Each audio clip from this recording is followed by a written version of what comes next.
وما أرسلنا من قبلك إلا رجالا Assalamualaikum Caca. Assalamualaikum. فاسألوا Waalaikumsalam. أهل الذكر إن كنتم لا تعلمون. Bismillah, Assalamualaikum warahmatullahi wabarakatuh. Pemirsa Wesal TV sekalian dimanapun Anda berada. Alhamdulillah kita sedang berada pada program Tanyakan pada Ahlinya. Dan Alhamdulillah acara ini diproduksi oleh Muslim Project XYZ yang bekerja sama dengan Wesal TV. Dan program ini insya Allah akan bertema meneladani Rasulullah Shallallahu Alaihi Wasallam.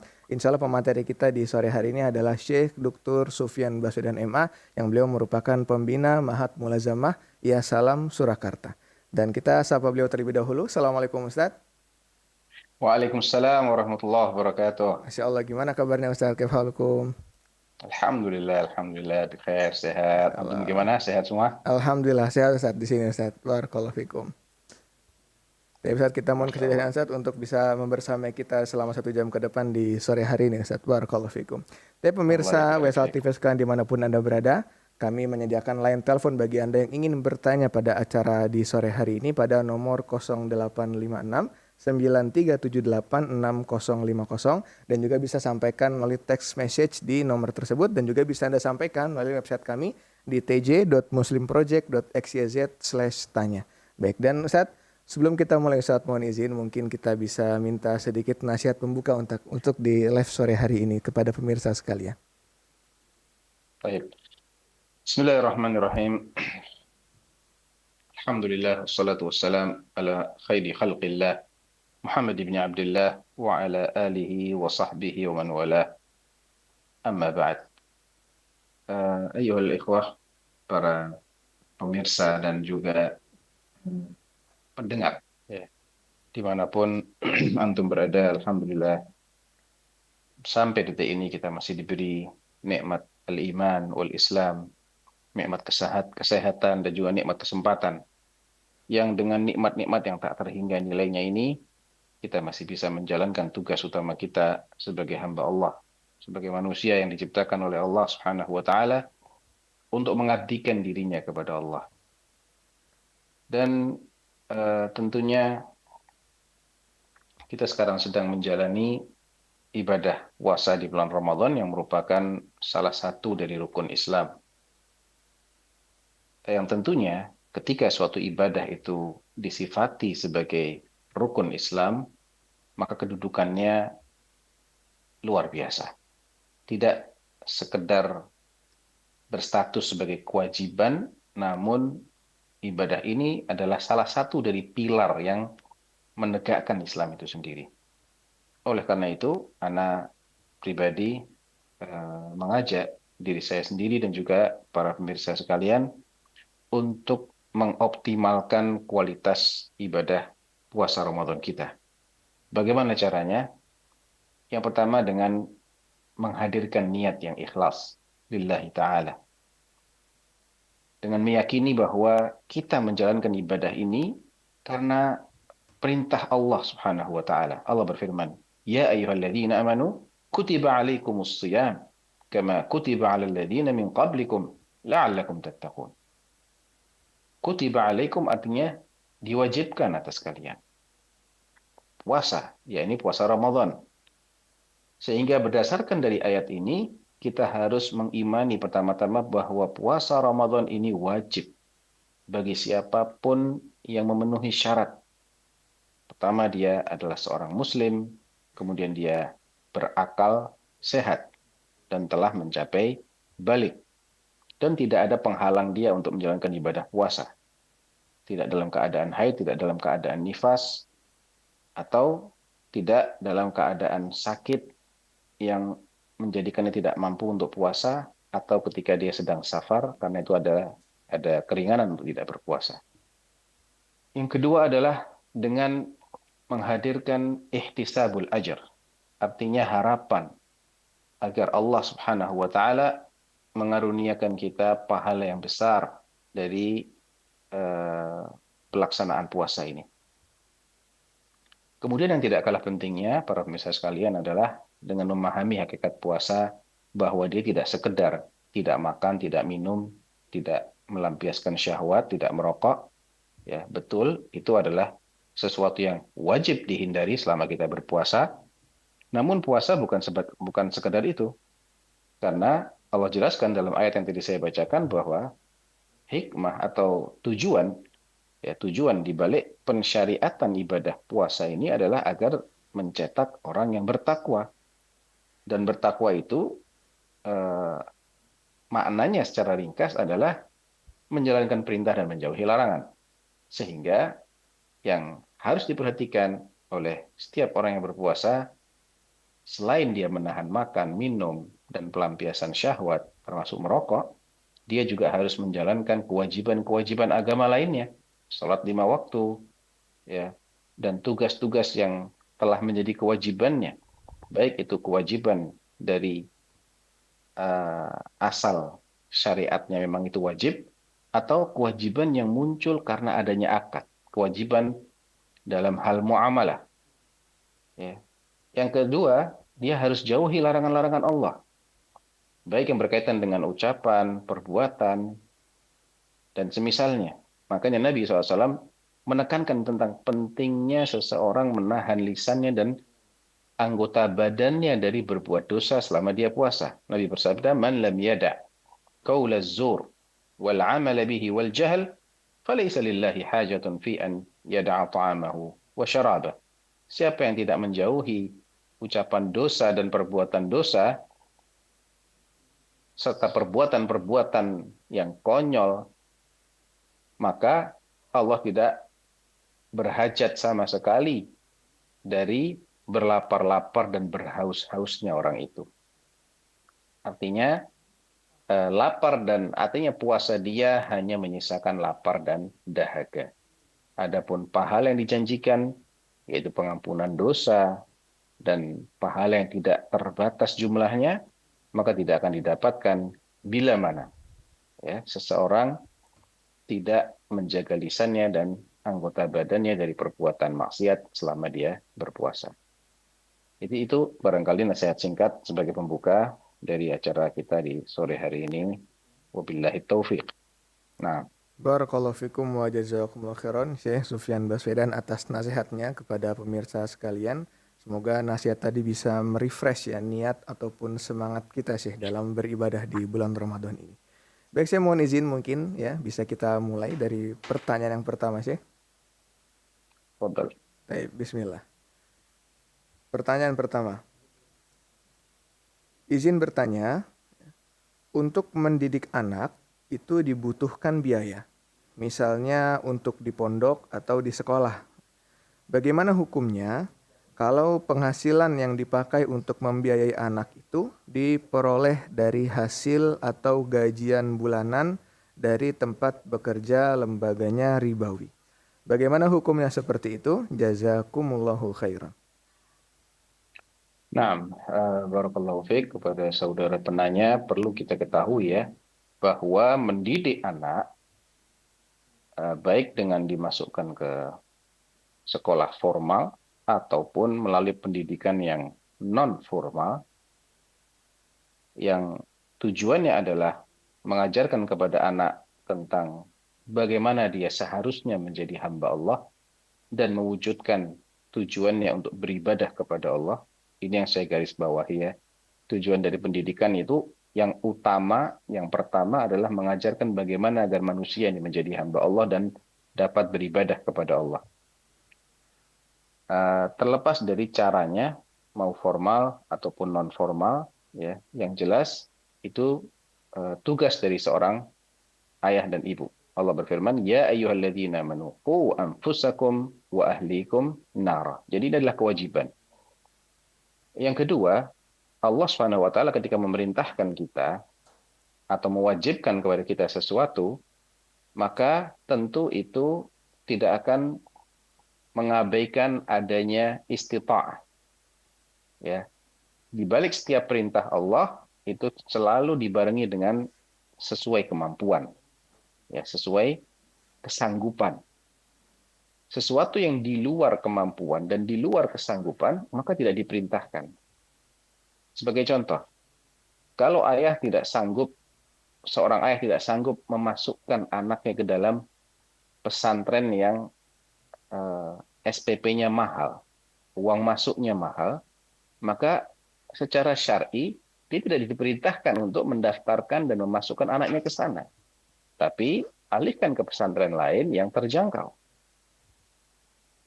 Atau ajak anaknya untuk menghadiri kajian-kajian ilmiah. Intinya semampu yang dapat diwujudkan. Kemudian yang ketiga terkait dengan pertanyaan, bagaimana jika biayanya diambilkan dari lembaga ribawi? Maka ingat bahwa mendidik anak, menyekolahkan anak adalah bagian dari nafkah yang diberikan oleh seorang ayah atau ibu. Kalau dia masih ada ayah, maka tanggung jawab ayahnya. Itu adalah bagian dari nafkah. Dan seandainya nafkah itu diambilkan atau diberikan dari penghasilan haram, maka tidak ada pahalanya. Allah Subhanahu wa taala itu Maha baik, innallaha thayyibun la yaqbalu illa thayyiban. Tidak akan menerima kecuali yang baik-baik. Jadi harta haram dipakai untuk ibadah, baik dengan dijadikan nafkah untuk keluarga atau disedekahkan, maka tidak akan diterima oleh Allah Subhanahu wa taala. Allah tidak akan menerima kecuali yang baik-baik, yang halal-halal. Jadi saya sarankan kepada si penanya agar bertaubat terlebih dahulu. Ya, tinggalkan pekerjaan-pekerjaan yang haram seperti itu, karena rezeki Anda tidak akan bertambah dengan mencari pekerjaan haram. Ya, rezeki itu sudah dijatah oleh Allah. Wa fis sama'i rizqukum wa ma tu'adun. Di langit rezeki kalian itu dan apa yang dijanjikan bagi kalian. Kita diperintahkan untuk mengupayakan sebab-sebab yang halal. Dalam hadis yang diriwayatkan oleh Imam Muslim, Nabi SAW bersabda, "Walladzi nafsi biyadihi lan tamuta nafsun hatta tastawfiya rizqaha." Demi Allah, demi zat yang jiwaku ada di tangannya, tidak ada seorang pun yang akan mati sampai dia menghabiskan semua rezekinya. Sampai dia menghabiskan semua jatah rezekinya. Fattaqullah wa ajmilu fit talab, kata Nabi. Takutlah kalian kepada Allah, bertakwalah kalian kepada Allah, dan carilah rezeki itu dengan cara yang indah, yang halal. Bi akhdhil halal wa tarkil haram. Cara yang indah itu adalah dengan mengambil yang halal-halal saja dan jauhi yang haram-haram. Karena cara yang haram tidak akan menjadikan keberkahan. Apalagi ini untuk pendidikan. Dalam hadis yang lain, Nabi memperingatkan bahayanya harta haram terkait dengan perilaku seseorang. Ayyuma lahmin nabata minas sukhti war riba fannaru awla lahu. Daging yang tumbuh dari penghasilan haram, dari riba. Disebutkan riba di sini. Maka neraka lebih cocok baginya. Walaupun sekali lagi anak tidak akan menanggung kesalahan orang tuanya. Ya, anak tidak akan menanggung kesalahan orang tuanya. Akan tetapi kesalahan orang tua ini akan menjadi tanggung jawab orang tua, walaupun dia akan menimbulkan dampak bagi anaknya. Di antara dampak bagi anaknya adalah ketika anak ini berdoa, sulit diijabahi doanya. Sebagaimana dalam hadis yang lain, ketika Nabi melanjutkan ya innallaha thayyibun la yaqbalu illa thayyiban, di akhir hadis ini beliau menyebutkan ada orang yang sedang dalam perjalanan jauh, kemudian rambutnya acak-acakan, pakaiannya berdebu, dia mengangkat kedua tangannya dan mengulang-ulang permintaannya, ya Rabb, tapi yang dia makan haram, yang dia minum haram, yang dia pakai haram, wa ghudhiya bil haram. Ghudhiya itu artinya dia diberi nutrisi dari sesuatu yang haram, alias ini kesalahan orang lain, orang tuanya yang salah. Dia sebagai anak dinafkahi dari harta yang haram, fa anna yustajabu lahu, maka sulit untuk diijabahi doanya. Jadi saya sarankan bersihkan mata pencaharian Anda dan upayakan pendidikan anak Anda itu dengan menyekolahkan ke sekolah-sekolah yang sesuai kesanggupan finansial Anda. Kalaupun kondisi Anda demikian sulit secara ekonomi, maka alhamdulillah kajian-kajian syar'i cukup banyak ya, ada di masjid-masjid, ada juga di radio, ada juga di TV-TV sunnah. Itu juga bisa menjadi solusi. Barakallahu fiik.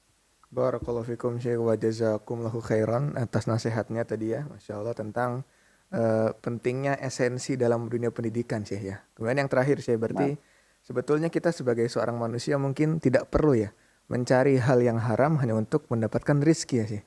Karena yang halal juga sudah Allah siapkan begitu ya. Iya. Baik, barakallahu fikum wa jazakumullahu khairan. Baik, Syekh, kita lanjut ke penelpon berikutnya. Kali ini pertanyaan berikutnya dari telepon. Kita sapa terlebih dahulu. Assalamualaikum, Wesal TV. Halo. Assalamualaikum. Bisa mendengar suara saya? Waalaikumsalam warahmatullahi wabarakatuh. Iya, silakan Ibu, pertanyaan untuk Syekh. Nah, izin bertanya Ustadz, ada seorang gadis yang ingin safar ke kota besar untuk menuntut ilmu terdengar apa-apa agama. ya? Assalamualaikum. Ya, terdengar Ibu, silakan. Ada seorang gadis yang ingin Ana nggak safar. mendengar apa-apa di sini. Ustadz tidak dengar saya ya? Sama sekali nggak ada suara. Mungkin izin nanti saya sampaikan ke Syekh begitu. Nah, Baik, silakan Ibu. saya lanjut. Ada seorang gadis yang ingin safar ke kota besar dengan tujuan ingin belajar agama Islam, ilmu agama. Sedangkan dia melakukannya dengan sadar tapi tanpa mahram. Hanya pergi bersama teman-teman sesama akhwatnya. Bagaimana hukumnya untuk akhwat ini dan mohon nasihatnya. Syukron, jazakallah khairon. Baik, jazakallah khairan Ummu Sofia atas pertanyaannya. Baik, saya mohon izin Ana perjelaskan saja pertanyaannya. Jadi Ummu Sofia menanyakan ya. Jadi ada seorang gadis, apa hukumnya seorang gadis ya bersafar ke kota lain ya dengan tujuan untuk menuntut ilmu agama. Akan tetapi karena perempuan ini masih gadis jadi belum ditemani mahramnya. Dia hanya berangkat bersafar bersama teman-teman perempuannya. Begitu saya, barakallahu fikum. Ya, barakallahu fiik. Hukum asalnya sebagaimana sabda Nabi SAW, la tahillu limra'atin tu'minu billahi wal yawmil akhir an tusafira masafata yawmin illa wa ma'aha dhu mahram. Tidak dihalalkan bagi seorang perempuan mukminah. Artinya dia sudah mencapai usia balik dan dia mengaku beriman, maka Nabi mengatakan tidak halal baginya untuk safar sejarak perjalanan 1 hari. Dan dulu perjalanan 1 hari jika ditempuh mengendarai unta, maka jaraknya antara 70 sampai 80 km. Ketika jarak perjalanan itu sudah mencapai jarak tersebut, antara 70 sampai 80 km, itu minimal ya. Atau mungkin kurang dari itu, tapi secara opini umum dianggap sebagai safar. Ya. Maka berarti berlaku aturan ini. Jangan safar kecuali kalau ada mahramnya. Mahram itu tidak harus suami ya, kalau belum menikah ya bapaknya atau adiknya yang laki-laki ya, atau pamannya, saudara dari bapaknya atau saudara dari ibunya atau kakeknya.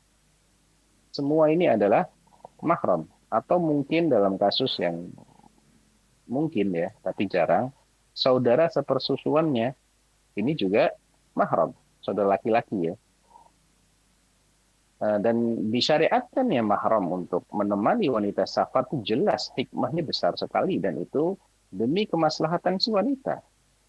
Kalau dia alasannya ingin mencari ilmu, maka dia diperintahkan untuk mencari ilmu tapi dengan cara yang syar'i, bukan dengan cara yang tidak syar'i. Cara yang syar'i adalah dengan menghadiri kajian-kajian yang ada di daerahnya. yang tidak mengharuskan dia untuk menempuh perjalanan yang jauh yang masuk kategori safar. Jika tidak ada, maka dia hendaknya ditemani oleh mahramnya, minimal selama perjalanan. Kalau misalnya ada daurah selama beberapa hari dan mahramnya tidak memungkinkan untuk menunggu hingga selesainya daurah tersebut di luar kota, maka kewajiban untuk ditemani mahram itu berlaku ketika dalam perjalanan. Dan ketika nanti sudah pulang, selesai daurah, bisa dijemput lagi, tidak mengapa. Atau jika tidak memungkinkan, maka hendaknya dia mengupayakan dengan cara-cara lain, seperti menyimak hasil rekaman dari kajian tersebut, atau dengan membaca buku, atau dengan menyimak radio, menyaksikan kajian di televisi-televisi sunnah, dan masih banyak cara lainnya. Na'am, wallahu a'lam. Baik, barakallahu fikum wa jazakumullah khairan Syekh atas jawabannya. Semoga bisa dipahami tadi oleh penanya kita Ummu Sofia dari Bogor. Izin melanjut ke pertanyaan berikutnya Syekh. Kali ini pertanyaan dari akhwat pemirsa Wesal TV. Beliau menanyakan, Afwan izin bertanya, bolehkah saya nanti itikafnya itu sendirian di masjid tanpa adanya mahram? Karena suami saya itu masih bekerja. Barakallahu fikum. Ya, selama masjidnya tidak di luar kota, tidak mengharuskan si wanita ini untuk safar, dan suaminya mengizinkan ya, suaminya mengizinkan karena mungkin ada sesuatu yang diperlukan oleh suami ketika istrinya itu itikaf itu hukumnya sunnah, tapi melayani suami kan hukumnya wajib. Jika itu diizinkan oleh suami, maka tidak mengapa, ya. Tentunya dengan menjaga adab-adab selama di masjid. Ya. Wallahu a'lam. Baik, Syekh, barakallahu fikum wa jazakumullah khairan atas jawabannya. Semoga bisa dipahami ya oleh penanya kita, akhwat dari pemirsa Wesal TV. Kembali beralih Syekh ke pertanyaan berikutnya. Kali ini pertanyaan dari hamba Allah di Riau. Beliau menanyakan, izin bertanya, apa hukumnya dalam agama Islam seorang yang muslim, orang Indonesia yang muslim itu bekerja di negara yang mayoritasnya non-muslim dengan alasan supaya mendapatkan gaji yang besar dan hidup sejahtera. Apakah boleh demikian dalam agama Islam? Begitu pertanyaannya. Barakallahu fikum. Nah, mulai dari itu. Pertama perlu difahami ya, tujuan utama kita ini bukan untuk mencari kemakmuran di dunia. Ya. Tujuan yang utama dan pertama itu untuk mencari keselamatan di akhirat. Ayatnya sudah saya sebutkan tadi, qu anfusakum wa ahlikum nara. Jaga, lindungi dirimu dan keluargamu dari neraka. Dan untuk bisa melindungi diri dan keluarga kita dari neraka, itu ilmunya nggak ada dalam ilmu fisika, nggak ada dalam ilmu matematik, nggak ada dalam ilmu engineer. Ya, itu ilmunya ada dalam kitabullah dan dalam sunnah Rasulullah Sallallahu Alaihi Wasallam. Allah juga mengatakan, wabtaghi fima ataqallahu daral akhirah. Kejarlah apa yang akan Allah berikan kepadamu di akhirat. Wala tansa nasibaka minad dunya. Tapi jangan lupa jatahmu selama di dunia. Kamu selama di dunia butuh makan, butuh minum, butuh tempat tinggal, dan lain-lain, upayakan juga itu. Tapi bukan itu tujuan utamanya. Ini poin yang pertama. Poin yang kedua, tinggal di negara yang mayoritasnya kafir, atau negara kafir lah kita sebut aja ya, yang di sana nampak jelas syiar-syiar kekufuran. Tingkah lakunya jauh dari hal-hal yang diajarkan oleh Islam. Ya, walaupun mungkin mereka dalam beberapa sisi, dalam hal muamalah, dalam bab tertentu, mereka disiplin, mereka menghargai kerja, mereka menghargai kejujuran, tapi jangan hanya melihat itu. Ya, ada hal lain yang jauh lebih besar efeknya, yaitu bagaimana kekufuran itu akan nampak indah di mata orang yang mencari sesuap nasi dari orang-orang kafir tadi. Ya, dia akan menjadikan kedisiplinan orang-orang kafir ini sebagai sesuatu yang indah, terpukau dia. Padahal ini dilarang dalam Islam. La yaghurrannaka taqallubul ladzina kafaru fil bilad. Kalian jangan terpedaya oleh tingkah lakunya orang-orang kafir di muka bumi. Karena ketika seseorang itu mulai tertarik, mulai simpati dengan tingkah laku orang kafir, maka eh, iman dia ini mulai terkikis. Ya. Karena seharusnya seorang mukmin ini menaruh sikap bara. Ya. Bara itu artinya memusuhi, tidak menyukai, tapi tidak berbuat zalim ya. Bedakan antara membenci, memusuhi dengan menzalimi. Islam melarang perbuatan zalim hatta kepada musuh sekalipun. Tapi Islam tidak memerintahkan seorang mukmin untuk mencintai orang kafir yang tidak ada hubungan apapun dengan, tidak ada alasan yang dibolehkan untuk mencintai orang kafir. Saya maksud sebagai mencintai orang kafir karena kekafirannya itu tidak diperbolehkan. Tapi kalau seseorang ditakdirkan memiliki saudara yang non-muslim, orang tua dan semisalnya, maka secara hubungan biologis pasti ada ketertarikan, ada perasaan kasih sayang, itu tidak masalah dalam Islam. Namun yang dikhawatirkan adalah ketika seseorang ini tinggal dan mendapatkan kenyamanan di negeri-negeri kafir, maka sikap pengingkaran dia terhadap kekufuran dan terhadap orang-orangnya akan melemah. Dan ini menunjukkan imannya mulai terkikis. Ya. Padahal Nabi SAW mengatakan, ana bari'un min kulli muslimin yuqimu baina dhahranai al-musyrikin. Aku berlepas diri dari setiap muslim yang tinggal di tengah-tengah orang kafir. Karena mau tidak mau berinteraksi dengan orang-orang yang tidak menjalankan aturan Islam, jauh bahkan dari bimbingan Islam, itu akan memberikan pengaruh. Tidak bisa dipungkiri. Kemungkaran dia saksikan setiap hari. Mungkin di hari pertama dia menganggapnya mungkar. Di pekan pertama dia masih menganggap mungkar. Setelah berlalu 1 bulan, mulai melemah. Ya, asumsi atau penilaian dia terhadap kemungkaran ini mulai melemah, dan akhirnya dia akan menganggapnya biasa. Ini adalah suatu kerugian besar terhadap iman seseorang. Jadi, alasan untuk mencari kesejahteraan itu bukan alasan yang syar'i. Ya, itu bukan alasan yang syar'i. Justru Allah Subhanahu wa taala menjanjikan kelapangan hidup bagi mereka yang hijrah fi sabilillah. Wa man yuhajir fi sabilillah yajid fil ardi muraghaman katsiran wa sa'a.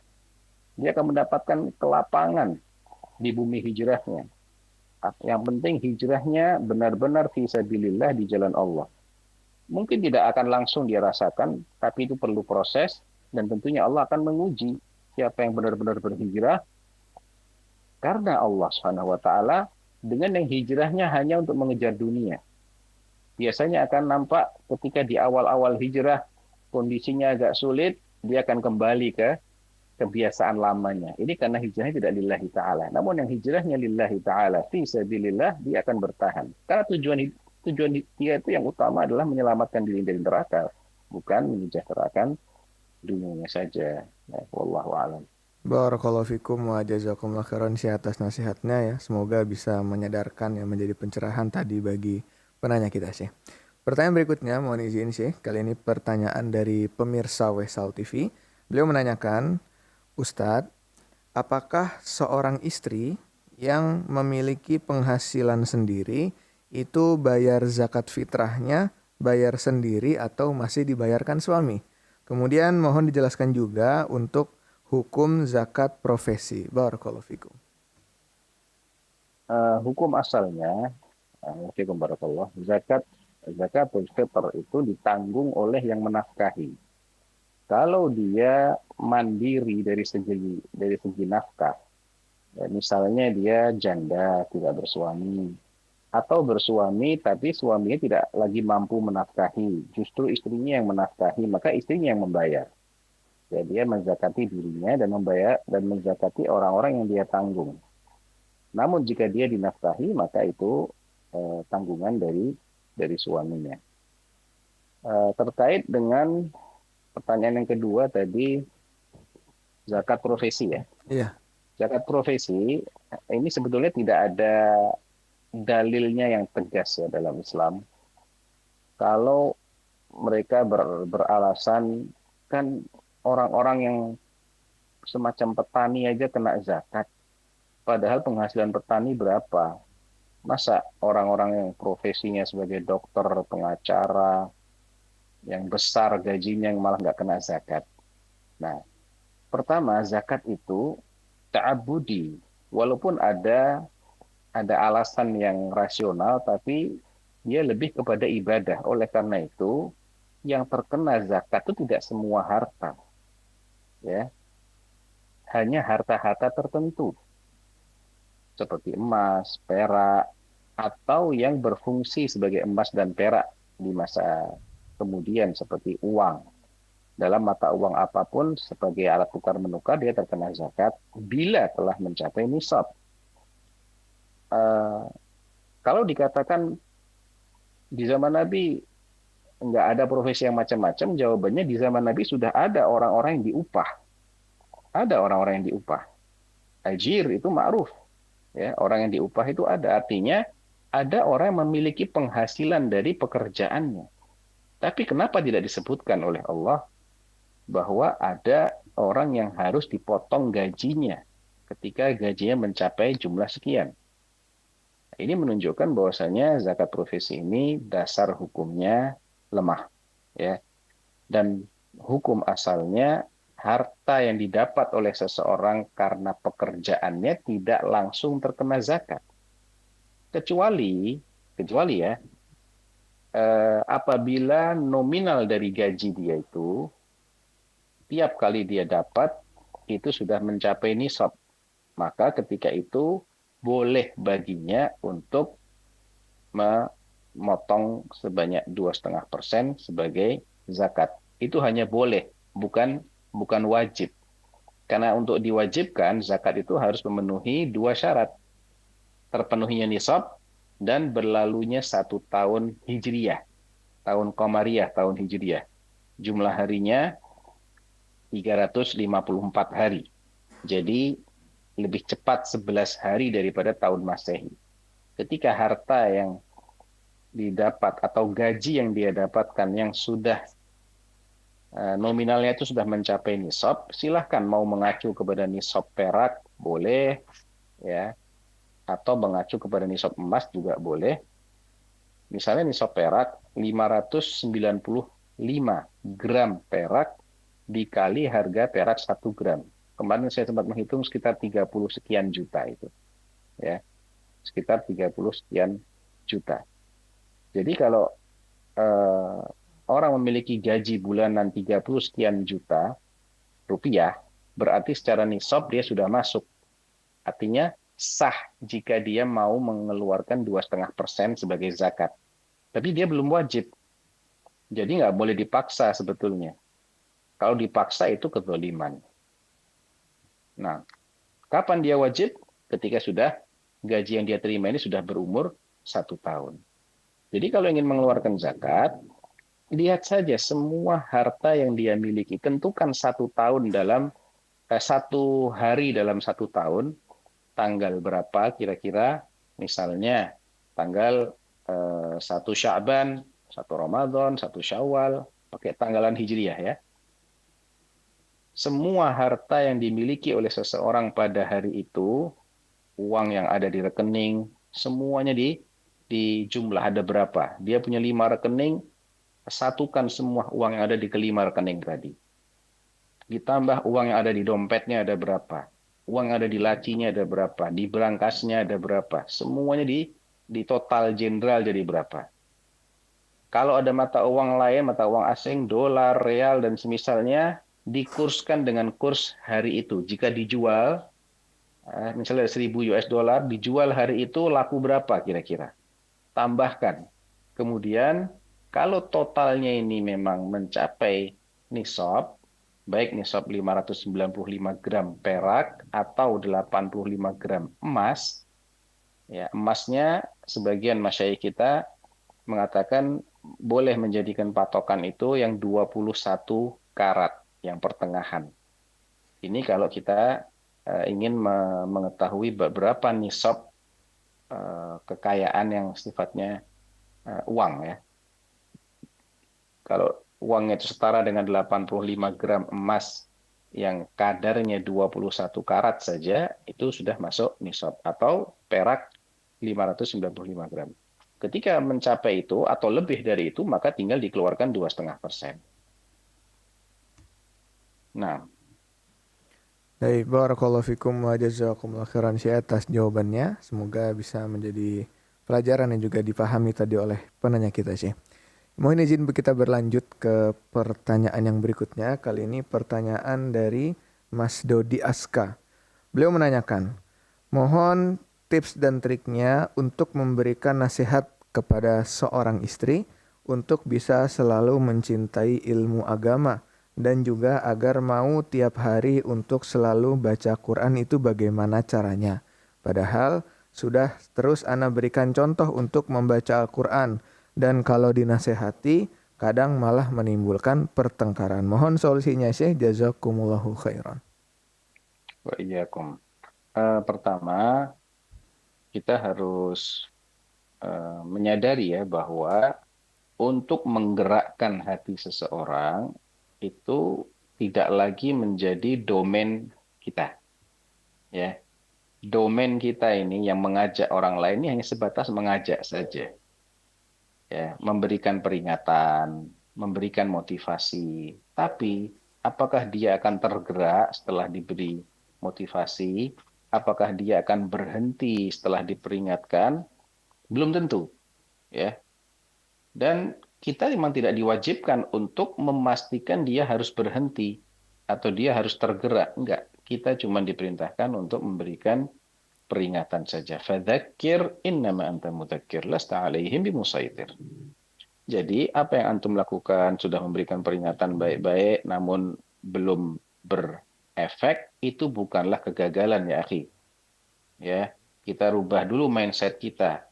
Keberhasilan dakwah itu bukan dengan mau tidaknya orang lain mengikuti. Keberhasilan dakwah itu adalah manakala kita telah menyampaikan apa yang seharusnya kita sampaikan dengan cara yang tepat. Dan nasihat itu dengan lemah lembut. Ya, dengan mengingatkan dia akan pahala yang Allah janjikan manakala dia melakukan hal itu. Atau sebaliknya, kalau dia berbuat dosa, diingatkan dengan ancaman dan siksa Allah yang akan menimpanya, mungkin menimpanya jika dia tidak bertaubat darinya. Ya, diajak dia untuk berpikir apa baiknya kalau dia kerjakan ini dan apa buruknya jika tidak dia kerjakan. Mudah-mudahan dengan begitu dia tersadarkan. Jika dia belum tersadarkan juga, maka ini sudah merupakan sebuah ibadah dan Anda tidak dituntut lebih dari itu. Ya, karena jangankan kita, Nabi aja belum tentu diikuti oleh banyak orang. Ya, ketika Rasulullah SAW itu Mi'raj, beliau menyaksikan ada Nabi yang pengikutnya cuma kira-kira 10 orang, ada yang antara 3 sampai 10 orang, ada yang cuma 3, ada yang cuma 2, ada yang cuma 1, ada yang tidak punya pengikut sama sekali. Padahal Allah Subhanahu wa taala telah berfirman dalam Al-Qur'an, "Inna lanansuru rusulana walladzina amanu fil hayatid dunya wa yauma yaqumul ashhad." Sungguhnya kami akan menolong, memenangkan para rasul kami dan orang-orang yang beriman. Kapan ditolong, kapan dimenangkan? Fil hayatid dunya, dalam kehidupan dunia, wa yauma yaqumul ashhad, dan di akhirat nanti. Tapi faktanya tidak semua rasul diikuti oleh banyak orang. Dia berharap banyak orang mengimaninya, tapi belum tentu itu yang terjadi. Dan Allah tidak mengatakan para rasul itu kalah. Tapi Allah memenangkan mereka. Artinya kemenangan dan keberhasilan dalam dunia dakwah itu definisinya adalah ketika kita istiqomah di atas jalan kebenaran. Ketika yang kita sampaikan adalah yang memang kita diperintahkan untuk menyampaikannya dengan cara-cara yang disyariatkan. Ya, dengan mau'izah hasanah, ya. Ud'u ila sabil rabbika bil hikmah, dengan hikmah. Ya, memposisikan sesuatu pada posisi yang semestinya. Wal mau'izatil hasanah, dengan nasihat-nasihat yang baik. Kalau perlu ada adu argumentasi itu pun tidak mengapa. Wajadilhum. Tapi billati hiya ahsan. Dengan cara yang terbaik. Jadi sebatas itu saja yang menjadi kewajiban kita. Selebihnya serahkan kepada Allah. Wallahu a'lam. Baik, Syekh, barakallahu fikum wa jazakumullahu khairan atas jawabannya ya. Semoga bisa menjadi solusi tadi bagi penanya kita. Semoga bisa menasihati istrinya begitu, Syekh ya. Baik. Barakallahu fikum. Kita beralih ke pertanyaan berikutnya, Syekh. Mohon izin. Kali ini pertanyaan dari WhatsApp. Beliau menanyakan, Assalamualaikum, izin bertanya, saya sudah mencatat setiap bulannya di bulan April itu waktunya haul mengeluarkan pajak harta. Akan tetapi, kalau saya keluarkan zakatnya sebelum di bulan April itu apakah boleh? Dan kemudian di bulan April nanti itu tinggal dikeluarkan sisanya saja. Apakah yang demikian itu diperbolehkan? Jazakumullahu khairan. Iya, tadi kok ada istilah pajak harta ya. Mungkin maksudnya zakat ya. Nah, zakat mungkin maksudnya. Zakat ya.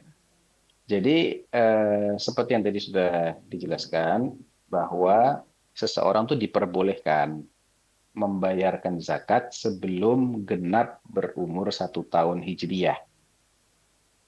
Jadi kalau tadi sebelum 1 April sudah, sebetulnya jangan pakai 1 April ya, tapi pakai Komariah.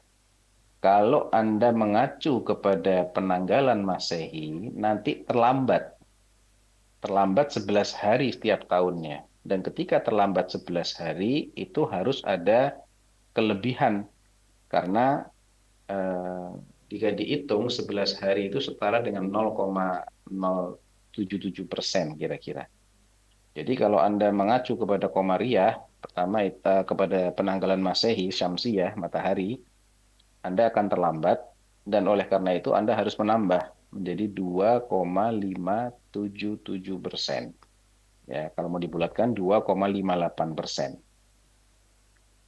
Itu yang dikeluarkan, dan kalau mau didahulukan sebagiannya, misalnya sebulan sebelumnya, 2 bulan sebelumnya, 3 bulan sebelumnya, diberikan dari nominal yang harus dikeluarkan misalnya ya, 2,58% dikali harta yang terkena zakat, misalnya ada 100 juta.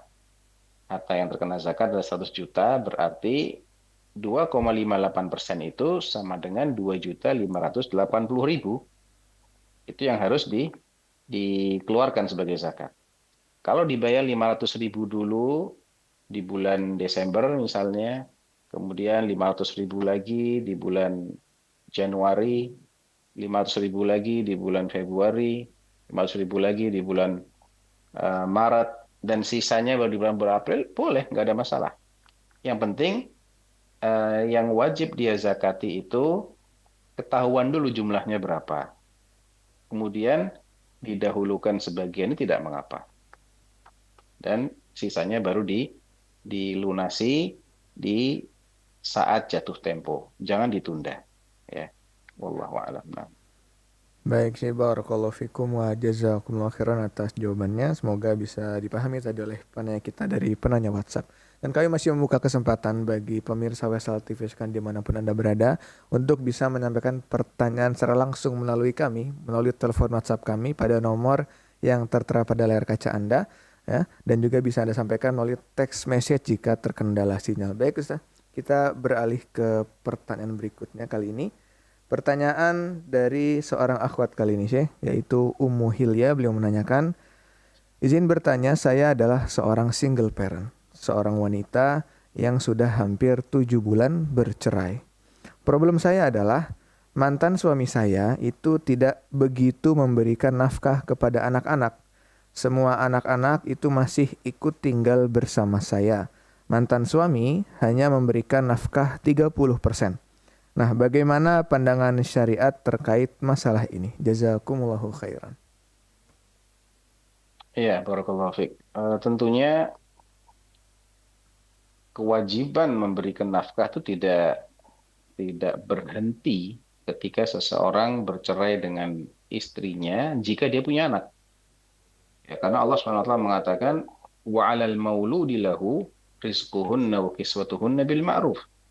bagi orang yang memiliki anak laki-laki bapaknya, dia wajib menanggung nafkah bagi istrinya kalau si istri ini punya anak. Misalnya dia punya bayi, dia harus susui bayinya, supaya dia bisa menyusui dia harus makan, makannya wajib ditanggung oleh bapaknya. Dan selama anak itu masih belum dewasa dan membutuhkan nafkah, maka itu masih menjadi tanggungan bapaknya. Jika dia tidak memenuhi nafkahnya, maka dia tergolong orang yang berdosa. Kafa bil mar'i ithman an yudayya man ya'ul wa fi riwayah man yaqut. Cukuplah dosa besar bagi seseorang manakala dia menyia-nyiakan orang yang wajib dia urusi, yang wajib dia beri makan. Ya, dan nafkah itu yang paling mendasar 3 macam. Makan, ya termasuk minum di sini. Kemudian pakaian, minimalnya bisa untuk dipakai sholat. Dan tempat tinggal. Dan semuanya harus mengikuti standar urf, standar kebiasaan di daerah tersebut di masa itu. Ya, termasuk rumah di sini ya listriknya, airnya. Kemudian yang lebih penting dari itu adalah pendidikan. Ketika anak sudah harus disekolahkan, maka menanggung biaya sekolah itu juga menjadi kewajiban ayahnya. Minimal pendidikan-pendidikan yang sangat mendasar sekali. Kalau kuliah itu tidak wajib. Ya, tapi pendidikan dasar, bagaimana agar dia itu dapat membaca Al-Fatihah, karena Al-Fatihah itu harus dibaca ketika sholat, dan sholat itu rukun Islam, tata cara sholat, tata cara toharoh, ya, cara membaca Al-Quran, ini semuanya adalah ilmu yang wajib dipelajari, sehingga biaya untuk mempelajari juga menjadi kewajiban bapaknya. Nah, kalau dia sia-siakan, dia berdosa di sini. Nah, Baik, barakallahu fikum wa jazakumullah khairan Syekh atas jawabannya. Kita masih ada waktu sekitar 5 menit ya. Mungkin satu pertanyaan terakhir untuk menutup perjumpaan kita di sore hari ini. Baik. Pertanyaan dari seorang akhwat kali ini Syekh. Ibu Nela Nurul Isna. Beliau ingin menanyakan, izin bertanya, saya adalah seorang ibu rumah tangga yang mengajar les di rumah demi membantu kondisi finansial suami. Nah, apabila terkadang saya menjadi lalai dalam mengurus pekerjaan rumah seperti mencuci baju, apakah saya termasuk tidak menunaikan hak suami saya dan apakah saya menjadi berdosa? Begitu pertanyaannya. Barakallahu fikum. jadi ibunya ini memberikan les ya Ya, mengajar les di rumah. di rumah. Tentunya sesuatu yang bukan disengaja. Ya, pertama itu bukan kesengajaan. Ya, semua orang pasti ada lupa-lupanya, ada lengah-lengahnya. Kalau itu bukan kesengajaan, ya tidak ada berdosa. Rabbana la tu'akhidna in nasina au akhta'na. Ya, Allah menjawab, qad fa'altu. Jangan engkau hukum kami manakala kami ini lupa atau tidak sengaja ya Allah. Dan Allah mengabulkan itu. Adapun terkait dengan hak suami, selama itu juga sudah diizinkan oleh suami, maka tentunya di balik adanya izin tadi pasti ada konsekuensi. Jadi ketika dia diizinkan untuk memberikan les privat di rumah, ada waktu yang harus dia sisihkan untuk anak-anak yang les. Artinya suami pasti harus memahami bahwa hak dia berkurang. Karena juga tadi kalau nggak salah untuk membantu suami juga ya. Ya, membantu finansial suami. Nah, apalagi membantu finansial suami. Artinya dia harus saling memahami di sini. Dan insya Allah ketika itu sudah atas izin suami dan dia juga terbantu, maka tidak ada dosa di sini. Yang penting tidak disengaja. Dan sudah diupayakan, diantisipasi bagaimana agar pakaian itu tidak sampai menumpuk, kotor semua, atau tidak siap dipakai, ya itu kan bisa diatur lah. Tapi kalau tidak sengaja tidak ada dosa di situ. Wallahu a'lam. Barakallahu fikum wa jazakumullah khairan Syekh atas jawabannya. Semoga dapat menjadi solusi dan juga pencerahan tadi bagi penanya kita ya, Ibu Nela Nurul Isna. Tersisa waktu 7 menit Ustadz. Mungkin bisa satu pertanyaan lagi Ustadz, mohon izin ya. Boleh, boleh. Baik, barakallahu fiik. Pertanyaan kali ini dari Bapak Ahmad Jauhari. Beliau menanyakan, apa hukumnya seorang laki-laki itu menikahi wanita yang sedang dalam kondisi hamil? Dan laki-laki ini yang ingin menikahi wanita tersebut adalah laki-laki yang sudah menzinahi atau menghamilinya. Apa hukumnya pernikahan semacam ini? Barakallahu fikum. Saya agak berat untuk bisa menjawab ini ya. Insyaallah. Karena saya tidak ingin fatwa ini disalahpahami sebagai bentuk legitimasi mungkin ya. Di satu sisi, atau di sisi lain fatwa ini nanti menjadi alasan orang-orang berzina dengan seorang wanita kemudian meninggalkan saja. Istilahnya tidak tanggung jawab setelah itu. Jadi saya harap ya, kalaupun saya menjawab, jangan disalahpahami jawaban saya ini. Kalau dikatakan itu tidak boleh karena akan mengakibatkan nasab yang tersamarkan. Kenapa nasab tersamarkan? Karena anak zina itu tidak dinasabkan kepada bapaknya. Ya. Al-waladu lil firash walil ahiril hajar, ay al-khaybah. Anak itu bagi yang memiliki istri. Adapun bagi orang yang berzina, dia mendapatkan kerugian saja. Dia tidak bisa mendapatkan nasab anaknya. Hasil perzinaan itu tidak diakui secara syar'i. Sehingga ketika itu dinikahi saat berzina akan tersamarkan. Seakan-akan anak ini anaknya dia. Padahal ini anak dari hubungan di luar nikah.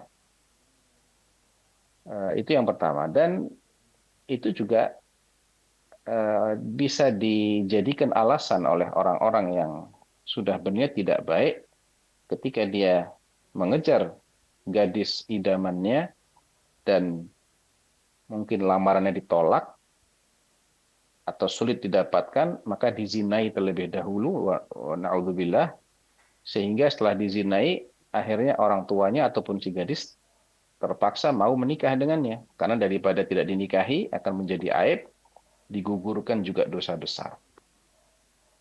Jadi yang saya harapkan pelakunya bertaubat dulu, ya, bertaubat kepada Allah dengan taubat nasuha, ya, dua-duanya. Kalau itu terjadi perzinaan itu ya, bukan pemerkosaan ya, perzinaan suka sama-sama suka, maka keduanya harus bertaubat terlebih dahulu. Kalau keduanya telah bertaubat dan menghentikan hal-hal yang menjadikan mereka akhirnya berzina, seperti pergaulan bebas, tidak menundukkan pandangan, maka menikahi itu saya harapkan bisa menjadi solusi, tapi nasab anaknya tidak disandarkan kepada bapak biologisnya. Ya, fulan ya anaknya seseorang, ya misalnya fulan bin Abdullah atau fulan binti Abdullah, karena semua orang itu adalah hamba Allah Abdullah. Tapi dia harus bertobat dulu sebelumnya. Ya, wallahu taala alam. Baik, barakallahu fikum wa jazakumullahu khairan Syekh atas jawabannya. Semoga bisa menjadi nasihat dan juga cambukan tadi bagi penanya kita, Ustaz ya.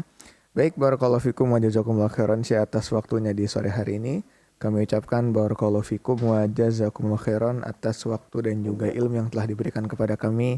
Semoga senantiasa Allah berikan keberkahan ya pada ilmu, waktu dan juga ilmu yang telah diberikan kepada kita di sore hari ini. Semoga Allah selalu jaga Syekh dimanapun Syekh berada. Barakallahu fikum. Amin, amin. Dan bagi pemirsa Wesal TV sekalian dimanapun Anda berada, usai sudah perjumpaan kita pada program Tanyakan pada Ahlinya dengan judul Meneladani Rasulullah bersama materi kita Syekh Dr. Sufyan Baswedan MA Hafizahullah Ta'ala.